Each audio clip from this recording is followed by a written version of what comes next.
It's early morning in a quiet Andean village. Mist clings to the slopes like a veil of secrets. Roosters cry out over the valleys, and mothers step outside their modest homes to sweep dust from doorways. But today, something's off. The silence isn't peaceful. It's pregnant. A pair of small sandals lie near a creek unattended. A school uniform hangs over a fence, abandoned. And somewhere in the mountains, someone walks away from it all, humming softly to himself. In the late 1970s, children, especially girls, began vanishing across Colombia, Ecuador, and Peru. The disappearances weren't loud. They didn't make headlines. These weren't the kinds of places where children's faces ended up on milk cartons. Most of these families lived in poverty, their voices too soft to reach police stations that were already overwhelmed. But if someone had been listening closely, they might have noticed the pattern, the eerie trail forming like blood drops behind a man who moved like smoke. Pedro López. He didn't look like a monster. In fact, many would have described him as soft-spoken, even polite. He didn't leer or grunt or menace like the villains from scary bedtime stories. No, Pedro was worse. He was invisible. He blended in, hitchhiking between towns, sometimes posing as a traveling salesman, other times just another wanderer in a region teeming with poverty and desperation. But behind his eyes sat a cold emptiness and a hunger.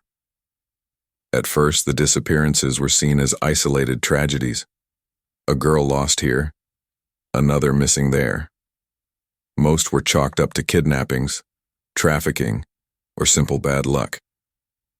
But Pedro wasn't operating out of impulse. He was patient, precise. He had a method, and it started with trust.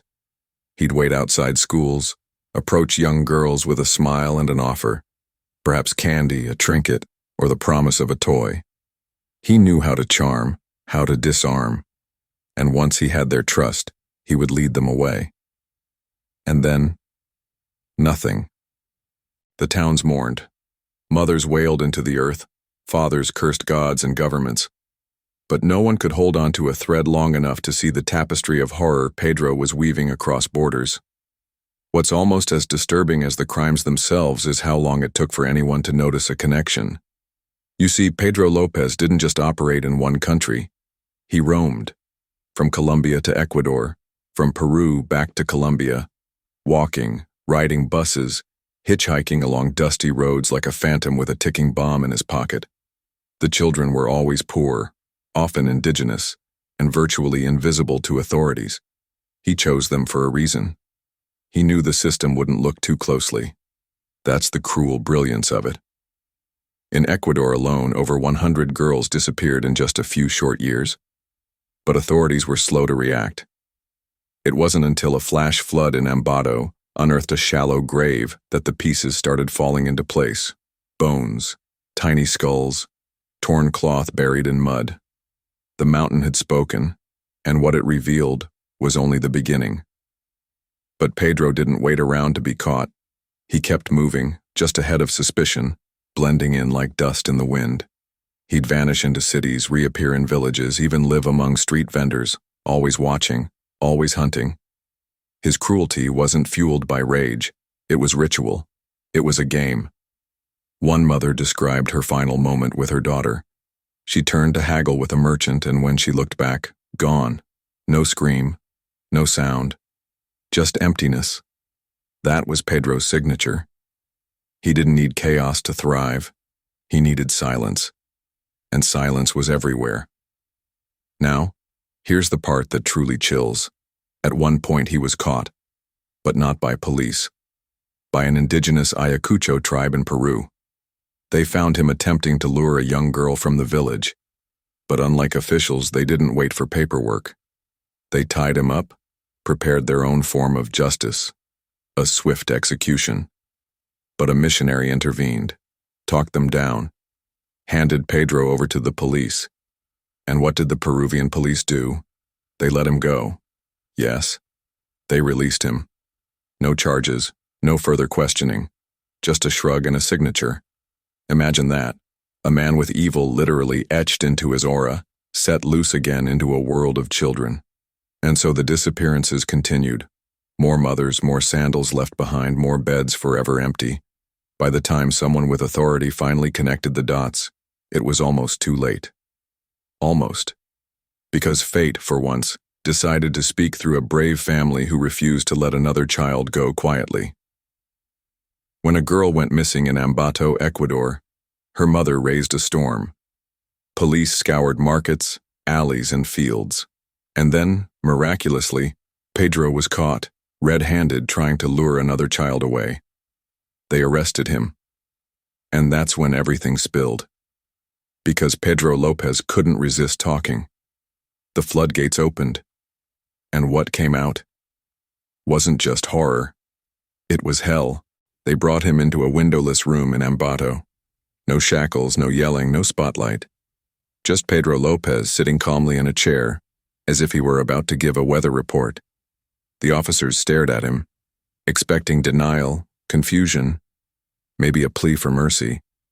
But what they got was a confession so cold, so matter-of-fact it chilled the blood in their veins. He said it like he was recounting what he had for breakfast. He confessed to killing more than 300 girls across Colombia, Ecuador, and Peru. Not in one burst of madness, not in some chaotic spree. Over years. Quietly. Calculated. Cruelly. The officers didn't believe him at first. It sounded impossible, even exaggerated. 300? That's the kind of number villains boast about in comic books. But Pedro offered proof. Details. Descriptions. He took them to graves. Dozens of them. Shallow, forgotten holes in the earth where bones now lay like broken porcelain dolls. He described how he'd wait for the right girl, how he'd gain her trust, how he'd walk with her until the town faded behind them, the laughter of other children disappeared, and the trees began to whisper. He liked to take them to quiet places, he said. He'd always attack in the morning, because that's when children were the most hopeful. That was his logic, his method. But the most disturbing part? He felt nothing. When asked why he did it, Pedro said something along the lines of, "They never screamed. They never fought. They went with me because they trusted me." That made it easy. No remorse. No flicker of humanity. Just the dead-eyed logic of someone who'd already made peace with his darkness. It gets worse. He said he had a target number in his mind. 300. That was his goal. A twisted achievement. A grim trophy. And he claimed to have come very close before he was caught. Now you'd expect someone like this, someone who confessed to hundreds of child murders, to be locked away forever, right? Well, welcome to reality. Pedro López was convicted in Ecuador. Not for hundreds of murders, but for just over 100. Why? Because that's how many graves they could verify. He was sentenced to 16 years in prison. 16. Let that number roll around in your head. That's less than some people get for tax fraud. And did he serve all 16? Nope. He was released after 14 years for good behavior. Let's pause here. This man, who led authorities to graves, who laughed about the innocents he devoured, who said he'd kill again if released, was let out of prison like someone who forgot to pay a parking ticket. Good behavior. As if he had earned freedom. After Ecuador released him in 1994, he was deported to Colombia.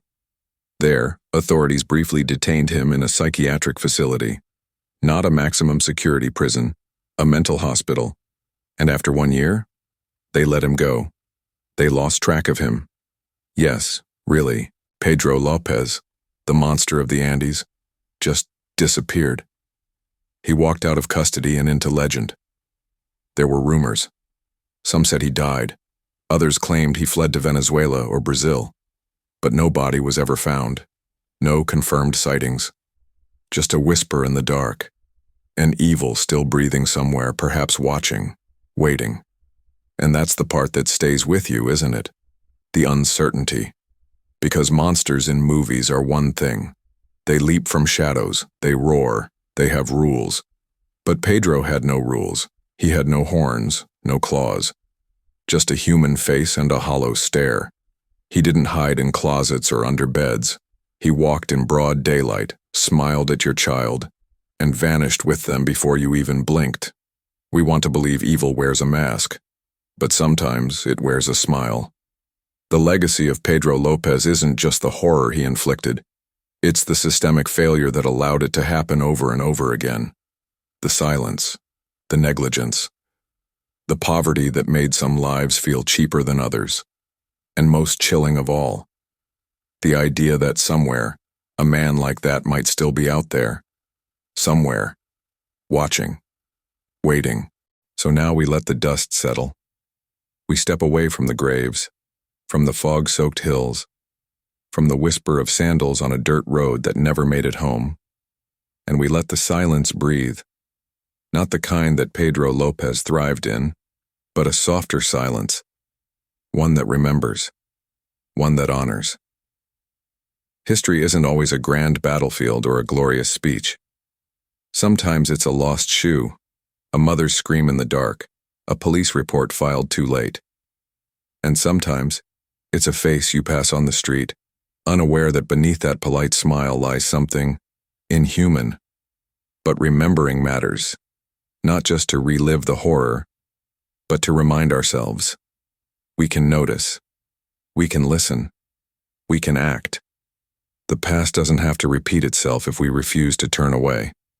So tonight, if your window creaks or the shadows stretch a little longer, don't fear the dark itself. Fear what hides when we stop looking. Stay vigilant. Stay kind. And never forget the voices that were never heard loud enough. If you found this story as chilling as it is important, make sure to like, share, and subscribe.